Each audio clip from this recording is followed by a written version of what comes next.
Hello there, and welcome back to the Plants vs. Zombies 2 Beans Only Challenge. Today we're going to be heading into the Wild West. This challenge has been going smoothly so far, but this world, or at least the last half of it, was absolutely insane. Just wait and see. Also, congratulations to Shagrot on hitting 70,000 subscribers. And also, congratulations to the Sunbean on finally making it in the thumbnail. And one more thing before we continue on with this challenge. Thank you guys so much for 500 subscribers. I know it doesn't seem like much nowadays, but for me it's a lot. But without further ado, let's continue on with this challenge. Day 1 pretty much serves as an introduction to the world's gimmick, the minecarts. These are going to come in real handy later on because of the laser beam's very high price. I almost thought I could solo this day with a laser beam and one minecart, but there were just too many zombies. Oh, and the first victory was a double. Day 2 introduces the prospector zombies. Usually the laser beams can take them down, but the first one got through, and we lost a lawnmower already on day 2. Thankfully, the rest of the level wasn't too bad. Before I talk about day 3, I just wanted to tell you guys that I do indeed have a Twitch. I don't stream there, but I've been thinking about doing mobile gaming streams there. So if you guys want to catch me when I'm live over there, drop a follow on Twitch. Anyway, day 3 introduced the piano zombie. He's pretty much just a different version of the explorer zombie / barrel rolling zombie. Except he makes every other zombie dance around and randomly switch lanes. I actually really like this as it encourages you to use the minecarts more. But he still falls to the inevitable. Day 4 was one of those weird electric fence conveyor levels. I can't actually remember what they're called. Anyway, day 5 introduces the poncho zombie. Basically, when you knock off their poncho, sometimes they're a normal zombie and sometimes they're like a stronger bucket head. But again, he still falls to the might of the... Day 6 was a plan your defense level. I decided to completely ignore the minecarts and just put 2 full rows of laser beams. It almost worked, but 4 poncho zombies got through. Thankfully, there were lawnmowers. Day 7 pretty much just spammed poncho zombies. Seriously, look at this. Look at how many there are, and they all have the metal grates, except for the one at the bottom. Surprisingly, the level was actually saved by the Sunbeam's plant food. Wait a minute, Sunbeam? That sounds a lot like... Day 8 was a gargantuar conveyor level, and day 9 didn't let me pick my plants. You're probably wondering why the turkey pult is in one of my seed slots in this level. Long story short, I was just renting him to see if I could make some progress with unlocking him for another challenge I had in mind.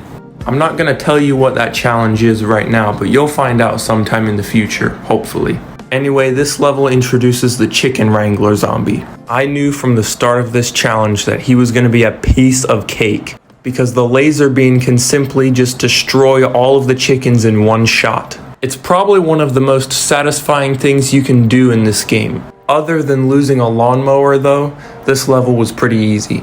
I initially thought that day 11 would be impossible due to the 500 sun limit, but surprisingly it wasn't that bad. Just 2 laser beams and a little bit of plant food were enough to beat this level. And day 12 was another conveyor level. Did you know that bean soup is on the US Senate restaurant menu every day? Truly the most fascinating bean fact of all. He doesn't show up until later in the level, but day 13 introduces the bull riding imp. And immediately he took out one of my lawnmowers. They're not that bad in this level because there's only a few of them, but eventually they'll become a real problem. I did actually fail this level the first time, but only because of the ungodly amount of zombies. I brought out the spring bean on my second attempt, and surprisingly, he helped out a lot. With the help of a lawnmower and a chili bean, I just barely managed to beat this level. Day 14 just decides to spam every zombie you've encountered in the world so far. Except for the prospector zombie, but look at all of these chickens! Well then I guess it really only spams chickens, but still. Day 15 had the most intimidating stipulation yet. I couldn't lose more than 2 plants. I won without losing a single plant. I swear, some of the levels that you think are going to be really hard end up being really anticlimactic. In day 16, we had to defend a walnut, so I decided to bust out the peanut for this level. With the help of some lawnmowers, laser bean, and the chili bean, this level was more than possible. Day 17 was a flower line level, and gosh, this level sucked. I was on this level for like 10 minutes until I finally gave in and busted out a peanut. Even the soybean pod made an appearance. Trust me, I tried to use the spring bean to stall for as long as possible, but there were just too many zombies in this one. Day 18 was a plan your defense level. The only thing really notable about this one is that there was an ungodly amount of zombies. I mean, just look at this. Look at how many chickens, how many prospectors. Holy crap. Since I haven't done it in a while, here's a bean fact. Did you know that humans have been eating beans for thousands of years? So long, in fact, that the bean might be one of the first ever cultivated plants. I couldn't spend more than 2,000 sun or lose more than 2 plants in day 19. I actually almost beat this level without losing a single plant, but that brave spring bean right there gave up his life.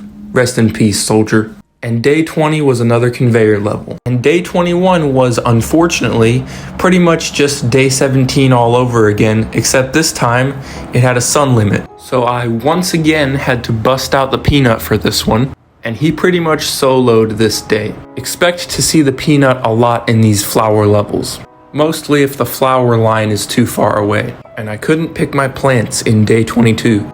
Let's see if day 23 is as bad as Pirate C's day 23. And would you look at that, it's another flower line level. Only this time, we can't lose more than 2 plants. You'll never guess who I used for a majority of this level. We haven't heard the laser bean plant food in a while, so you know what? Let's just give Peanut his own sound. Anyway, after dealing with an absurd amount of chickens, I managed to beat the level. And finally, in day 24, we had to protect 3 walnuts. This level was almost as bad as day 23, just like before. I lost all of my lawnmowers, and then it came down to a standoff between the laser beans, walnuts, and the raging bull. But all I did was drop a chili bean on him, and I beat the level. And that's it. That was the original 3 worlds. This was without a doubt the hardest world so far. I can't even imagine how hard Frostbite Caves will be. Anyway, that's all for this time, guys. Thank you for watching.